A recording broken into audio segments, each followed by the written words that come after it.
bad, was it? Why should an honest answer be a mistake? How can a modern day manager not have a mobile phone? Why should he?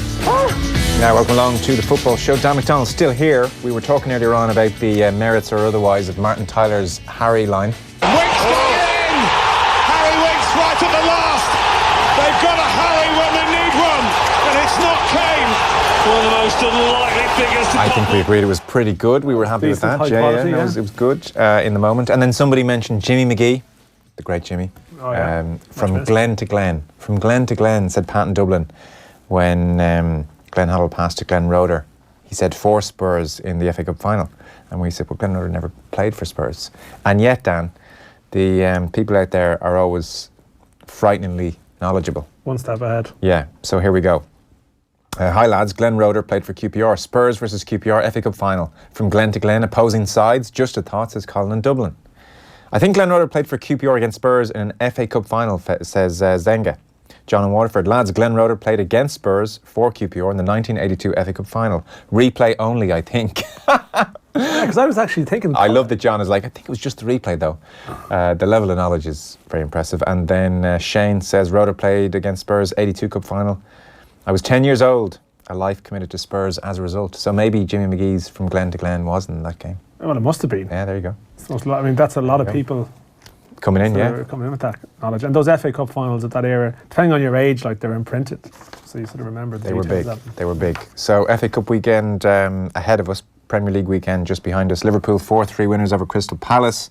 Ole Gunnar Solskjaer 7 wins now, Dan. The bandwagon well and truly rolling. A 2-1 win over Brighton. And then Arsenal beat Chelsea 2-0. City, not impressive, but ultimately very comfortable, as you might imagine, against Huddersfield. And then, as we heard there, Spurs beat Fulham 2-1 right at the death.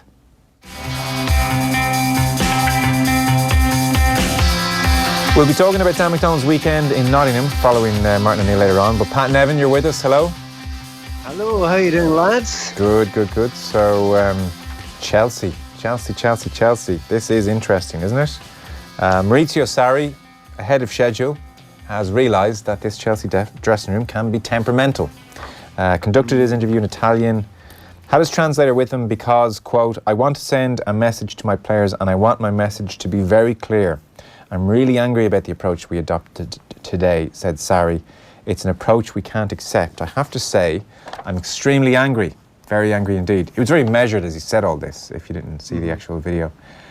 This defeat was due to our mentality, more than anything else. This is something I can't accept. And then this group of players are extremely difficult to motivate. And that was Maurizio Sarri at the weekend. The great cliche, the great cardinal sin, criticising your players publicly. Chelsea dressing room has a history of not reacting terribly well to this. Why do you think Sarri elected to go public? I think, well, it's a bit of a nuclear option, you know, when you go down that route. I think most people know that. The thing is, the players know that too. So if you feel that you're not getting everything out of the dressing room, you've tried everything in your armoury, and you go for that one, you expect to make either a massive difference or else find out you're going to be undermined. And you're going to find that out over the next couple of weeks. If he's going to get the right reaction to it, the one that he wants to it. A lot of people have been brave enough to say that sort of thing. And sometimes it works, sometimes it doesn't. It's a lot down to the group. It's a lot down to the strength of the character of the manager as well. The lads will go and talk to each other, imagine, about that. Have a few words with each other. And that doesn't matter. It's what they then do after that. You'll probably be able to gauge it before Thursday night, before the game against Spurs in the Carabao Cup, which is actually now quite a big game for Chelsea. What they've got on their side is that Spurs have got a lot of injuries, as we know. And if they have a reaction, they play well, they do well, they overturn that 1-goal deficit.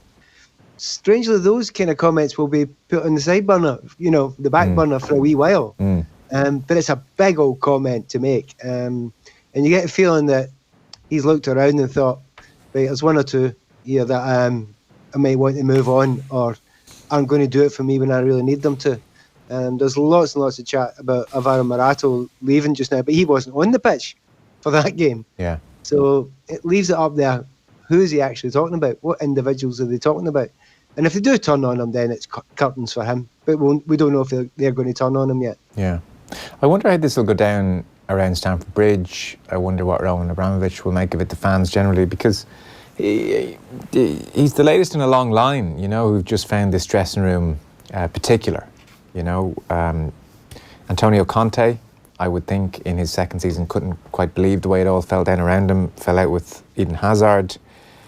Hazard complained about playing as a false nine, and Conte just seemed to lose the dressing room there. Jose Mourinho most certainly lost the dressing room a year after winning the title, and criticised various players publicly.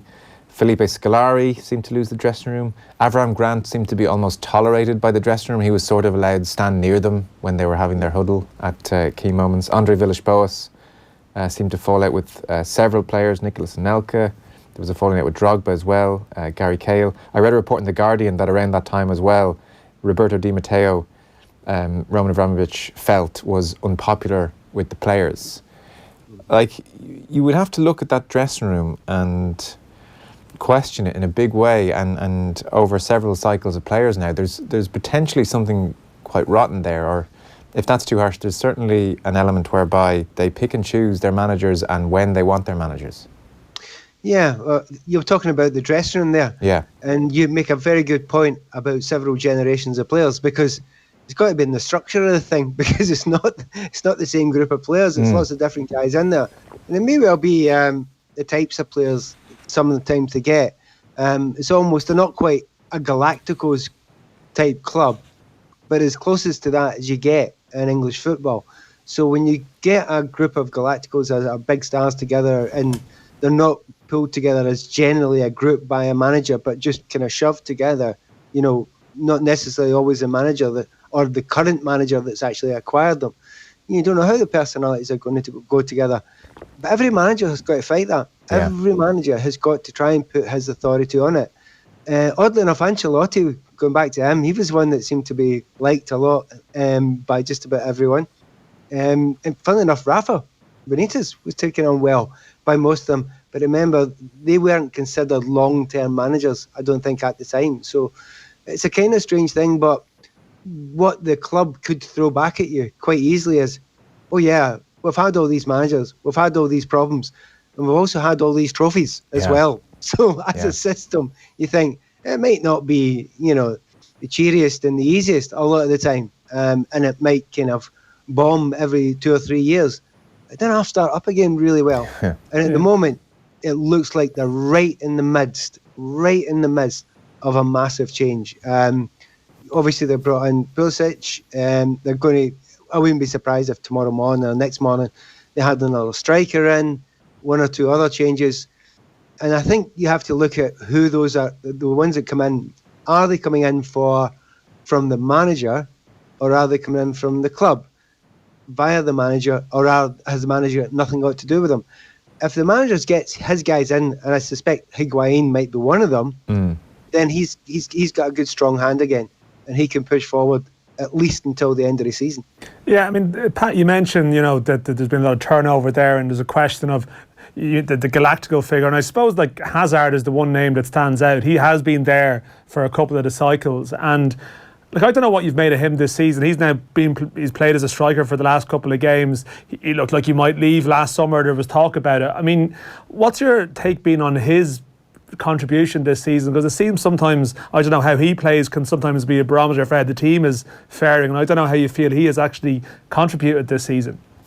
I think I would take the word sometimes out of that sentence you said that. Yeah. I think when he plays, the team play. When he looks dynamic, the team looks dynamic. If he's not having as good a game, or if he's a little bit quieter, or there was a game I went to see recently, they played against a three at the back, and he was up against three centre halves. He never got a touch, other than the one touch that laid on Willian's goal. So, it's tough for him playing that position. He's not natural in that position. The thing about him is, if you look at his stats, his goals and his assists, they're up there. They're good enough. They're absolutely fine. But he's not doing it every second of every game, and certainly not doing it in every single game. And a lot of people, including myself, have watched games and thought, right, get him out of that centre-forward position now. It's not working.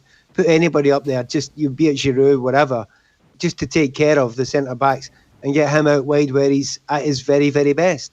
In simple terms, Eden Hazard is a better player running towards the goal than he is when he's back against the goal. It's not overcomplicated. He can do the job.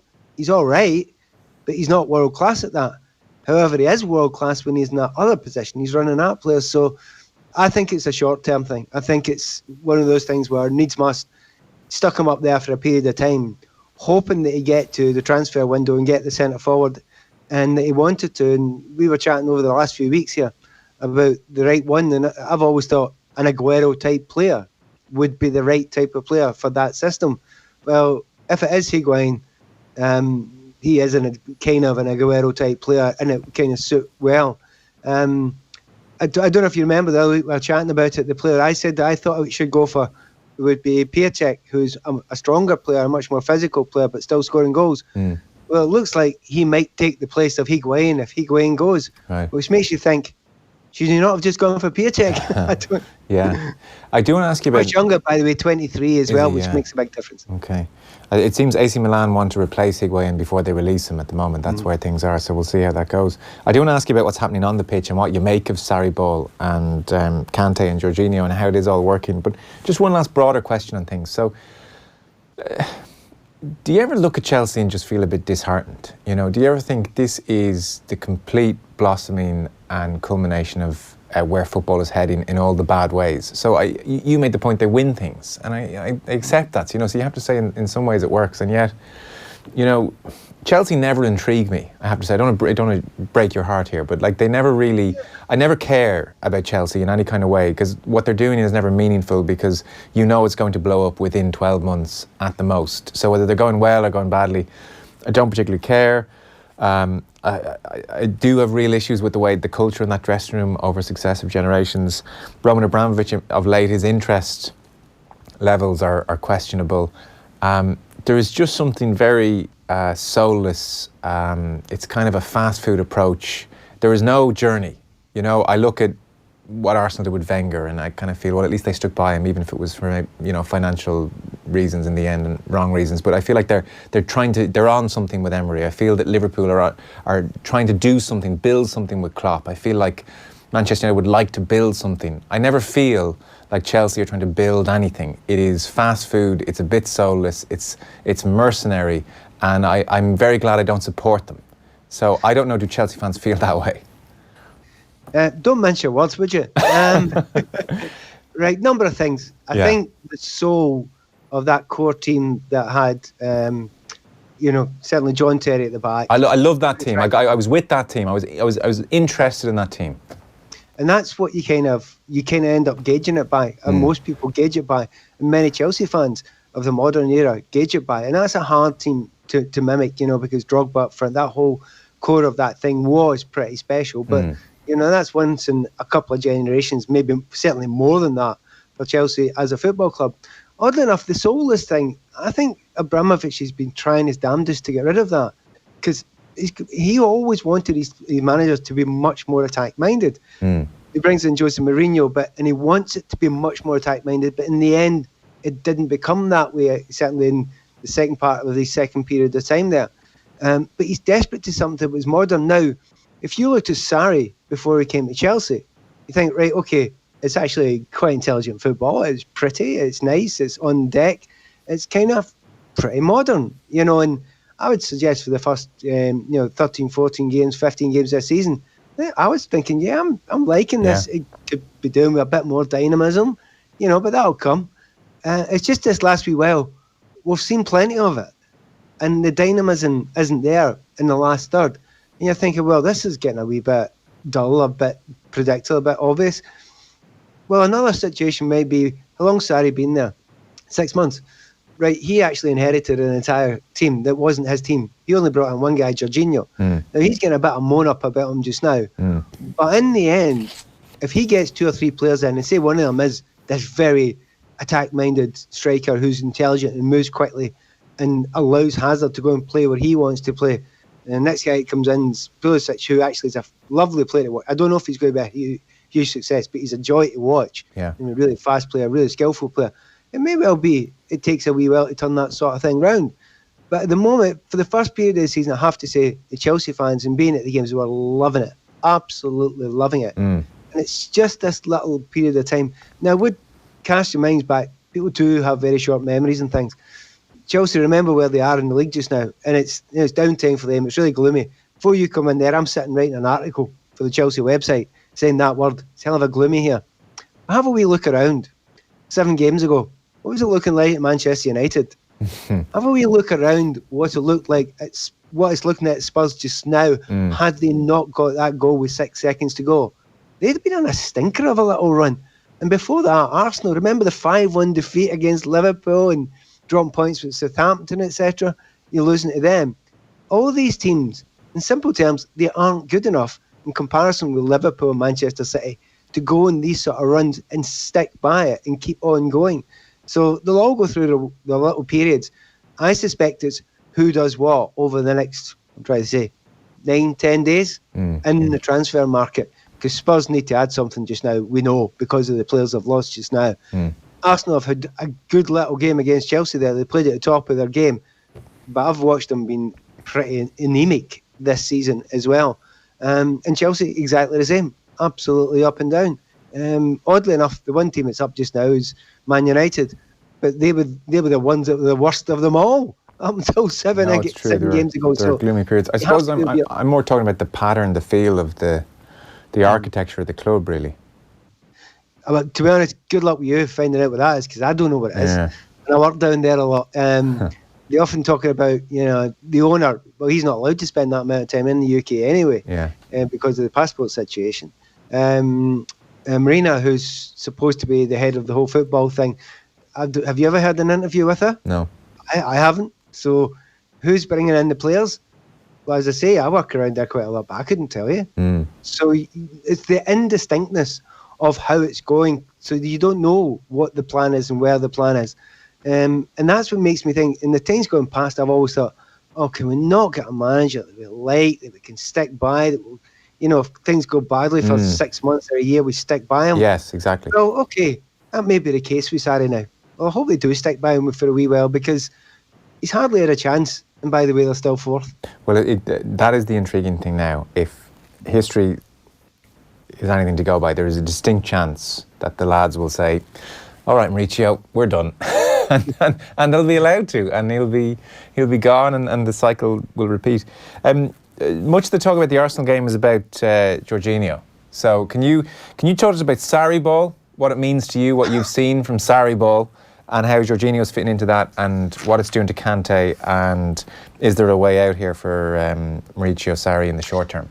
Well, oddly, I've studied it very, very closely, that specific area, very closely. Long period, he's still got the most passes by any player in the league, all that sort of stuff. Yeah, very good. Still not created a goal, still not getting an assist yet. But that ain't his game. His game is to keep the ball, move possession around, drag players out of possession, all that sort of stuff. But against the teams that are probably below, 6th place, it's working a treat generally. Generally, it's working well. They've dropped very, very few points. And even at home, against the likes of Liverpool and that, they're doing, the system seems to work okay. It's adaptable. When they do that closing down of Jorginho, he either moves into a different position and drags people away. It's usually a centre forward. I can remember Firmino doing it, dropping into that area. Just the other week, a similar thing happened to Newcastle, dropped Rondon into that area as well. Problem with these teams do that, David Luiz gets on the ball. And have a wee look at what he's doing when he's on the ball at the moment.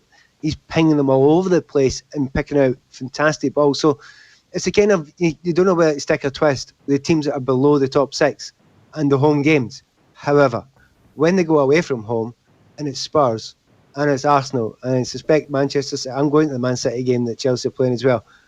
I don't know if that's good enough. In fact, it's not. It's not been good enough unless something adapts in that period of time between now and those games. So yes, Sarri ball works to a degree, but is it working in the way the Liverpool do? And it's a joy to watch. Nah. Is it working the way City do it? Nah, absolutely not. But he will say the same thing. How long did it take Klopp?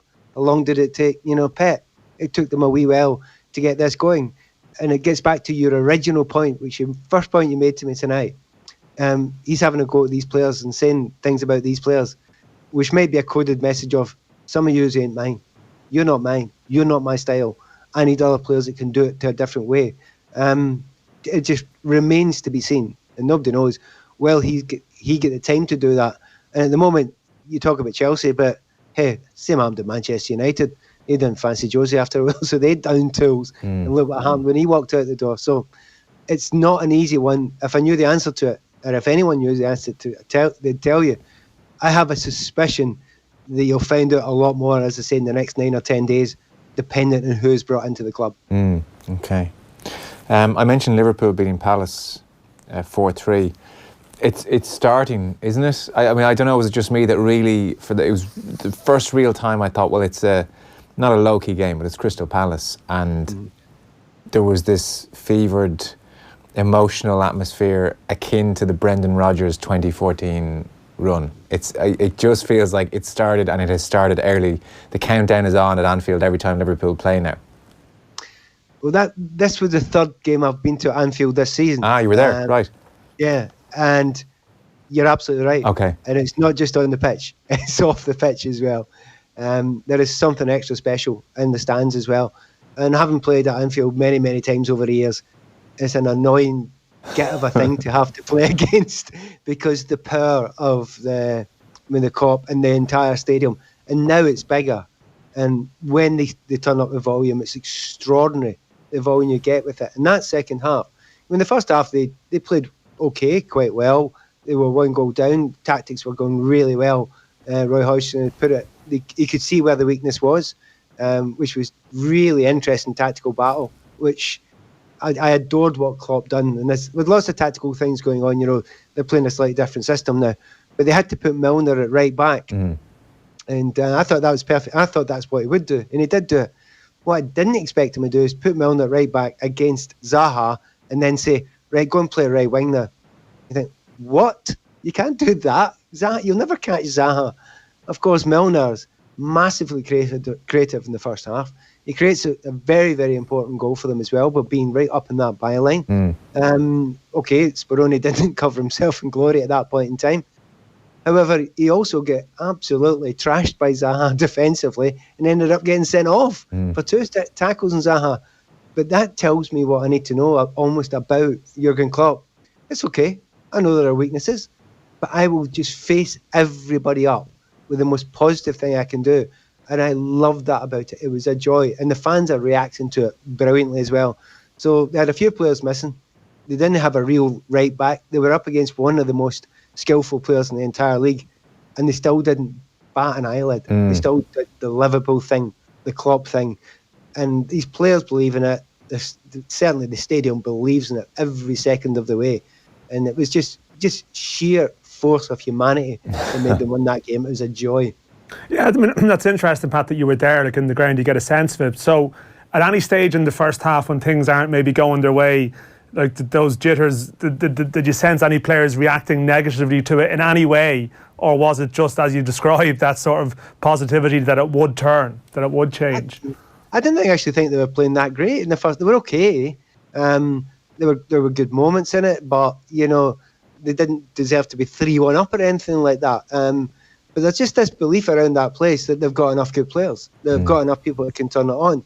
And they've got enough from their manager as well. I mean, remember watching the game recently against Manchester City, where the first time this season I was dead disappointed in them. I thought they were negative at the start of that game. Both fullbacks weren't overlapping. I thought, that's not a Liverpool way. You're going to blow it. Now it nearly worked out for them. And remember when they went and goal down, they came back and stuck the two. Robertson got made the equaliser in that game. But in the end, you get beat with Man City. But I was disappointed for 45 minutes, and Liverpool were as negative. It's okay playing in the break sometimes. They've got some good players to do that. But at home, at Anfield, destroy teams. You've got everything in the armoury there, which it sounds like cliche now, and I've been saying it for so long, and I think everyone's saying it now. As long as you keep Van Dijk fit, you have got a brilliant chance of this league. If you've not got Van Dijk fit, you ain't going to win it. So are you of the opinion then, based on if we view the Milner thing, his positioning as a microcosm, that maybe the best way to keep feelings of nerves and jitters at bay is almost to do what he did with Milner, that attitude, right across the rest of the season as a message, both consciously and subconsciously to your team that, well, whatever happens, we're going for it this way, and that's the best way to attack this? I think so.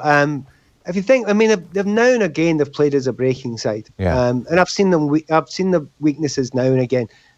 I was over in Red Star in Belgrade for the Red Star game, and they had that day there where they didn't go and attack it the way they should have attacked it, and they lost that game. But apart from that, how many games this season, apart from Champions League away, are they going to be that negative? They're not going to be that way. They don't need to be that way. They're so much better than everybody, the vast majority of the rest of the teams. Away from home, there's an Everton game come up, I believe, off the top of my head. There's a Manchester United as well, yeah. West Ham, they have West Ham away soon, I think so. That could be a toughie, but Arnautovic not being there might make if he's not there, that make a big difference as well. I'm not saying they're all easy games, but there's not many games I think Liverpool will sit back and play in anything other than the ultra positive way, which they should do, if they can keep everybody fit. And that's still a bit of an if they can keep everyone fit. The other thing you say, Mo Salah was another one. I didn't think he had that great a game. He scored 2 goals, but he didn't even have that great a game. And that's the other thing that's added to them. I think the players are beginning to believe this now. We all don't have to be brilliant. It doesn't have to be as beautiful as it was last season. They'll still score goals. They'll still create. It's just so intriguing at the moment. It's fantastic. It's great to have this title race. So what do they have? They've Leicester coming up, West Ham away, Bournemouth at home, then Bayern, then 5 days after that Man United away, then they'll have Watford, then Everton away, then Burnley at home, then Bayern again, and then suddenly it's going to be into March. Fulham away, Spurs at home, Southampton away, Chelsea at home, and then Cardiff, Huddersfield, Newcastle, and they finish up with Wolves at Anfield. That's kind of where we are. That sounds good, doesn't it? If you're a Liverpool fan, that really sounds good. And everyone's looking at those 3 games out of 4, I think you said there. The Bayern game, and then you've got Everton, United away. Which is going to be tough. Yeah, it's just going to be tough. And then United away. So that you've got those 3. They're all March, aren't they? So that I think everybody looking at that now thinking, right, they'll probably keep a little bit of gap until then. And it's all about keeping their nerve after that. I wouldn't say I had Danny Murphy saying, I believe. I'm not saying I believe in Liverpool, but this is now serious and they've got as good a chance as anyone else. I would say I would go so far as to say, I would push it right to the limit and say they're joint favourites. Okay. That's good enough for now, I'm sure. Listen, pleasure. We'll talk to you soon. Thanks a million. Look forward to it. See you guys. All right, cheers. Pat Nevin there with us every Monday. We're talking to Dan about Martin O'Neill's start to life in Nottingham next. Football on Off the Ball. Brought to you by Boyle Sports. Now with same-day withdrawals to your Visa debit card.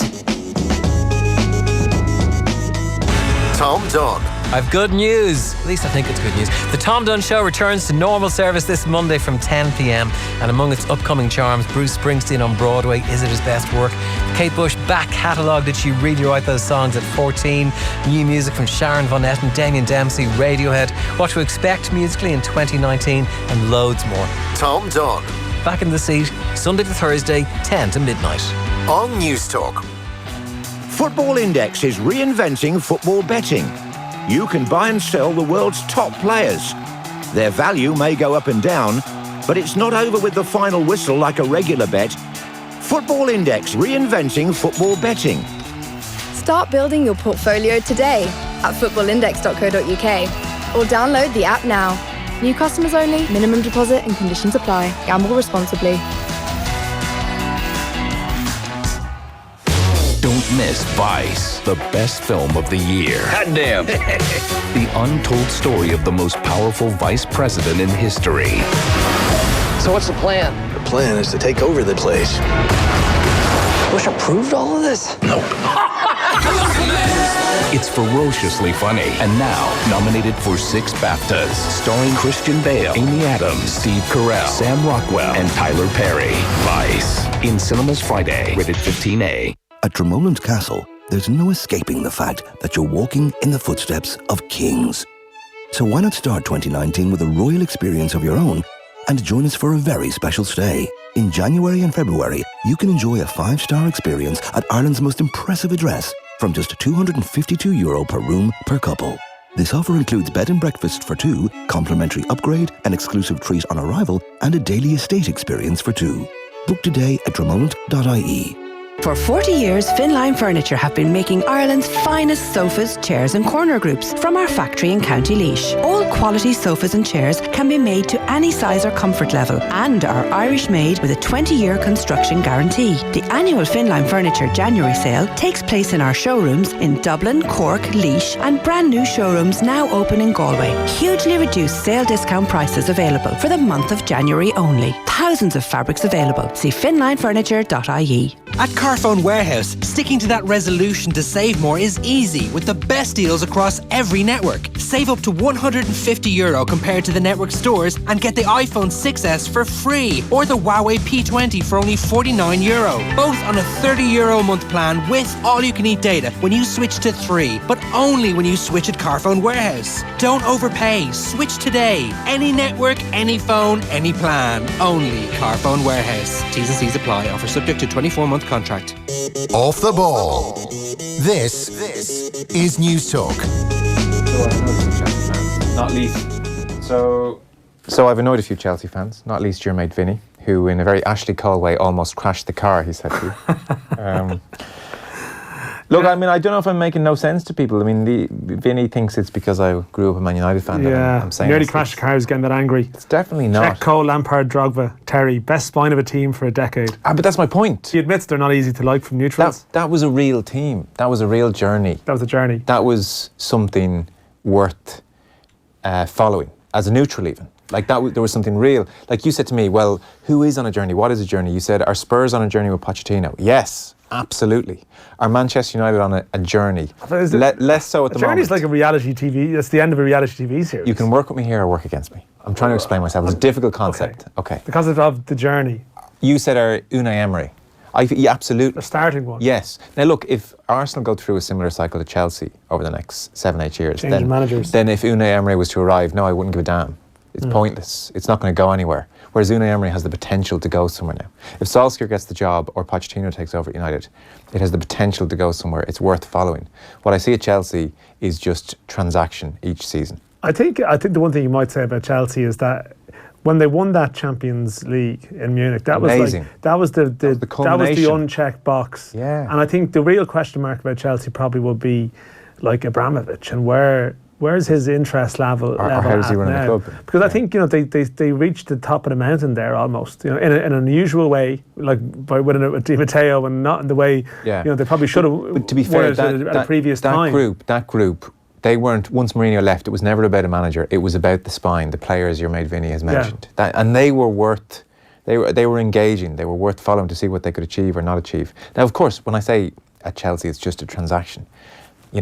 It's a transaction at every football club. It's professional sport, and most of the owners these days are a bit dodgy in one way or another. Yeah. So I'm just talking about the team itself, and I just find Chelsea, it lacks any meaning for me because it's never going to go anywhere. Well, I think they are possibly drifting a bit, in terms of what is their where do you see Chelsea in 5 years, and what have they become now, and we'll see. Like they probably, Pat touched on it there, they need to probably if they stick with a manager, if they stick with Sarri and his way of doing things, then it does become compelling, the journey in your or they get a spine. They're sticking with him, and if they chop and change, but but Chelsea's problem, they have the issues with their academy players, and they've tried several different incarnations of Abramovich.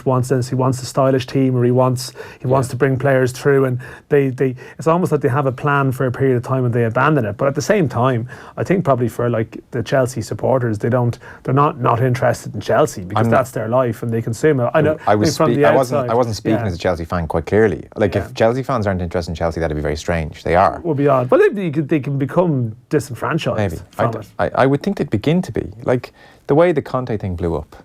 Well, after that, I just thought, if the players are allowed to behave like this, if Hazard is allowed down tools like this, what is it? What am I supposed to be engaged with then? Yeah, I know what you mean. But I don't want Vinny to crash the car again. Don't crash the car. Slow down, Vinny.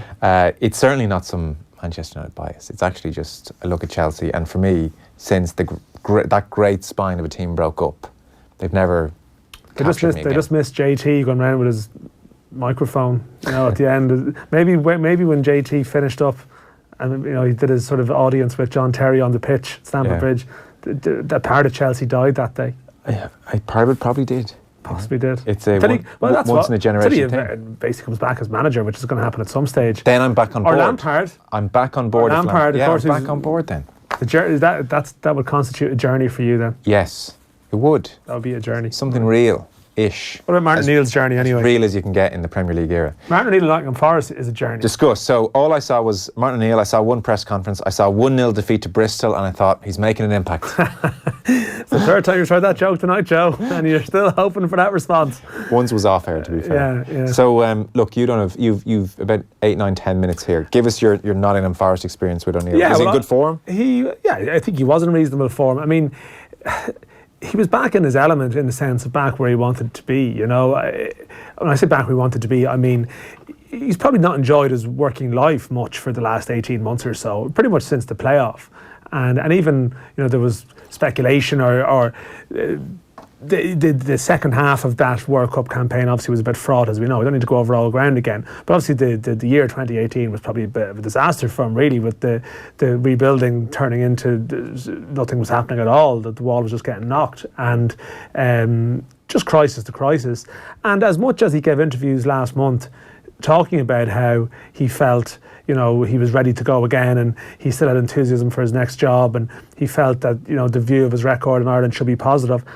I'm guessing in a way, until you get the next job, you might still wonder, has your stock been damaged? Yeah. And he was back in the door last Thursday. A lot of the top English football writers are there. Like people he recognises come back. Well, I mean, you'd have Henry Winter there, and Daniel Taylor, and there are also a lot of maybe older lads on the Midlands beat who he remembered from Leicester and from Aston Villa, I guess, but maybe more so Leicester, which would be a hugely romantic era, in terms of his football life. And over the last couple of days, I mean, some of those people drifted away, but at the game on Saturday, he's able to talk to lads he recognises and say, yeah, I've had a slow start, but you remember I had a slow start at Leicester. The fans wanted me gone after 10 games. Villa didn't start that well.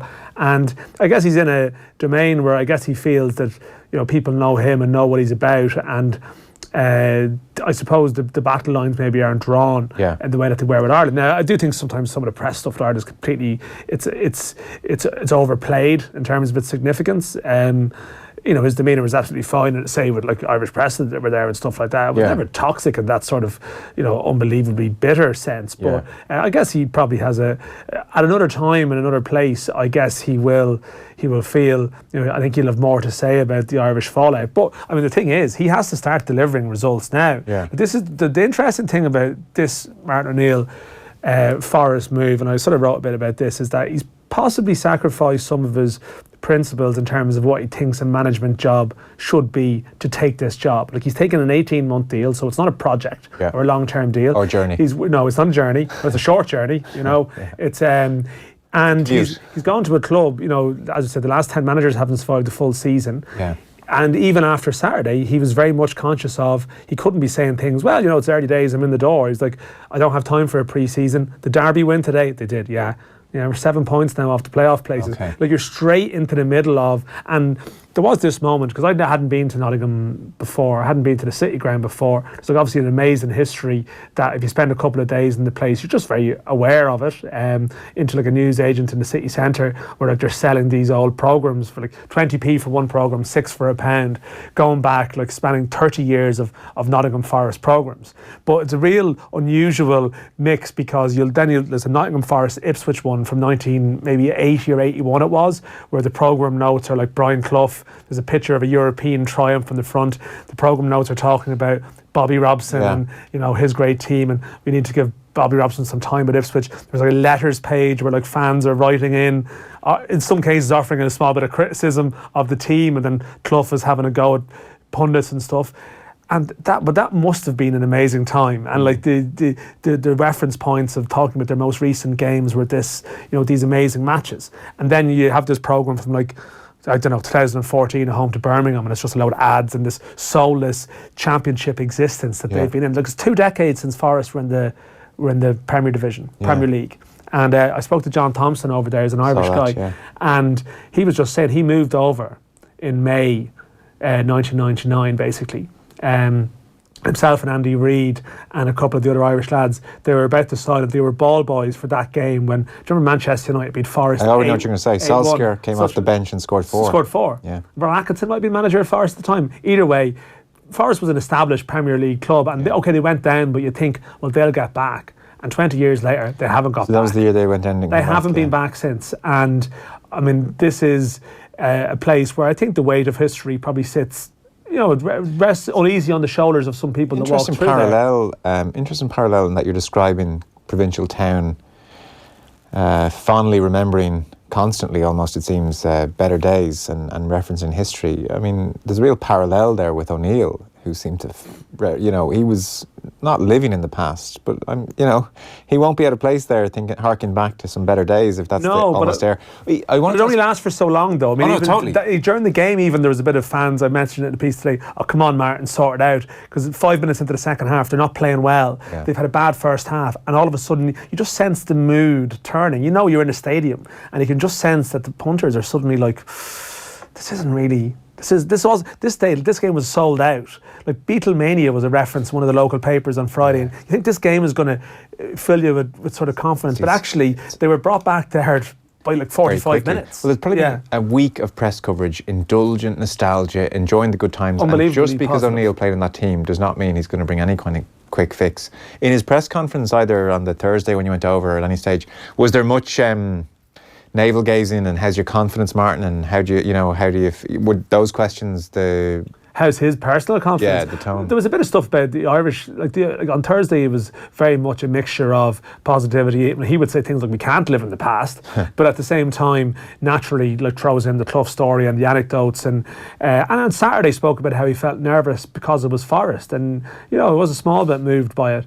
But on Thursday there was a small bit of tension when a couple of Irish questions about what went wrong there, and he maybe adopts a slightly different demeanour and starts to defend his record. But I think people were expecting, as much as he was at pains to say, I'm not a quick fix man, I don't have this reputation for being a quick fix man, I think just everyone going to the ground on Saturday was expecting, like they played the Robin Hood music, the team, that's a real throwback to what they used to play coming out in the days. There was a nostalgic programme front cover, and people were just assuming that the team would be lifted, that you would get this bounce. And how many times we see a manager with his first game gets a result and then maybe reality bites, but almost like he changed the tactics. He went to 2 up front, which they haven't played at all this season. Right. Darrell Murphy and Lewis Grabban, who people might remember if they've watched the Sunderland documentary, and the 2 of them up top. And they just couldn't get anything going, and he was on the sideline and all this, here's Martin, he's animated and stuff, but the team itself just wouldn't click. And I don't think like the response from Forest fans was overwhelmingly positive, but at the start. But as the week went on, I think they suddenly started, people who were on the fence were coming around to, actually no, maybe this is just what we need. Yeah. And then just 90 minutes, it changes, and that division is just so tough, Now they do have a week off or a week without a game until they play Wigan at home next Saturday.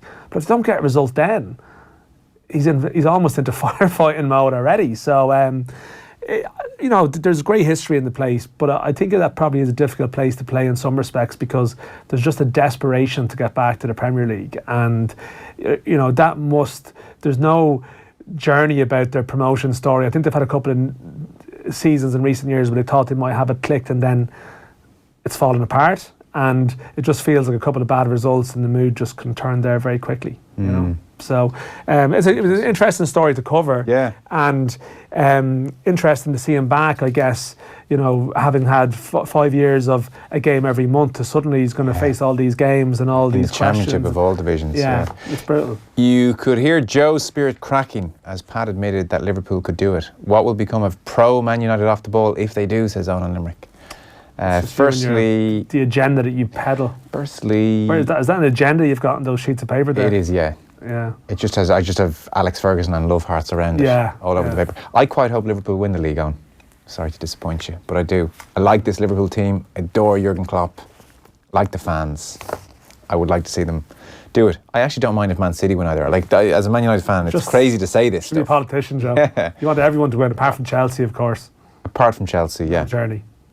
I just like Liverpool. I can't help it. Like a lot of the personalities involved, they're a likeable team. Lads, I was at Anfield on Saturday. Brought my 9-year-old lad for his first trip to a game. Wow, 7 goals. Not a bad start. It was incredible second half atmosphere. Problem is the wee man thinks it's always like that, says Ian in Dublin. He'll soon learn.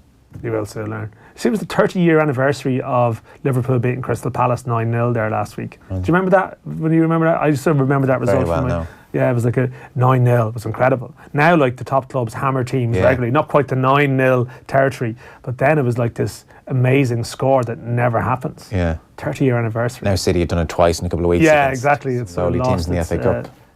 Final few texts in just a second. Off the ball on News Talk. Think workplace safety. Think LCE. Every year, people just like you are killed or seriously injured at work, but no one thinks it's going to happen to them. Make this year safe for you and your colleagues. LCE are a leading provider of health and safety consultancy and training. Every day we help workplaces like yours to be safer and prevent accidents. Think workplace safety. Think LCE. LCE.ie. Mattresses-delivered.ie. Nationwide delivery within 48 hours for free. That's mattresses-delivered.ie. Lowest prices guaranteed. Don't forget the hyphen. T's and C's apply. When you're a small business, you always want to find the biggest savings. When it comes to your energy, that means going direct to Energia. Go direct to save more. Call 1850 363 744 or visit energia.ie/business. Energia, the power behind even bigger savings. Standard terms and conditions apply. There's a 0% chance of you winning the lotto without a ticket. And the odds on a summer without rain? Also 0. There's a 0% chance you're going to be discovered as a pop star singing in the shower. 0 hope Gone Off Milk won't smell as bad the second time. There's a 0% chance of your keys being just where you left them. Where are my keys? And at Skoda, guess what great value starts at? Skoda. Simply clever. Terms and conditions apply. See skoda.ie. Tenerte como socio sería fantástico para nuestro equipo. Tim has now been video calling on his mobile with his potential new business partners in Madrid for 45 minutes and 37 seconds. Luckily, time on his phone isn't a concern for Tim. With 3's €20 SIM-only business plan, he gets all calls, all texts, and all you can eat data. So he can just keep nodding while he Google translates what on earth they're saying. Switch today at your local 3 store or visit 3.ie/business. 3. Make it count. €20 a month for the first 6 months, €30 a month thereafter. 30-day minimum term. Fair usage allowance applies to data used in the EU. See 3.ie. Off the ball. This is News Talk. So, Kevin Kilbane will be spinning the tunes at our Bulmers Road to Gold event in Clonmel on the 1st of February, building up to the Cheltenham Gold Cup, a number of exclusive off-air shows, February and March. On the 1st of February, comedy from Après Matches Barry Murphy. David Brady will be there as well, and there will be some racing royalty too. We'll announce those names over the next few days, and Kevin Kilbane DJing alongside Vogue Williams, by the way. As we said, it's an off-air event, so the only way to be there is to get your tickets now at offtheball.com/events. So tickets are free, but you must be over 18 to enter the Bulmers Road to Gold event, Clonmel Park Hotel, February 1st, and we're looking forward to that. So tomorrow night, DJ Kilbane will be back in the house. Exciting news. Dan, thanks for this evening. No hassle, Joe. Pleasure. Tomorrow morning, OTBAM, 7:45, Facebook, YouTube, Twitter, Gerard talking about ticket prices in the GAA with Dick Clerkin and Kieran Cunningham, which I suspect will be very lively. And then stay tuned. It is great news to say Tom Dunn is back in the hot seat, so he's on the way in just a few moments' time. So 53106 if you want to give him a warm welcome back. So Tom Dunn, we are absolutely delighted to say, is back in the hot seat. He's on the way in just a few moments' time. So enjoy that and send him some love on 53106. I'm sure you will. That's us done for this evening. We'll talk to you tomorrow. Bye-bye.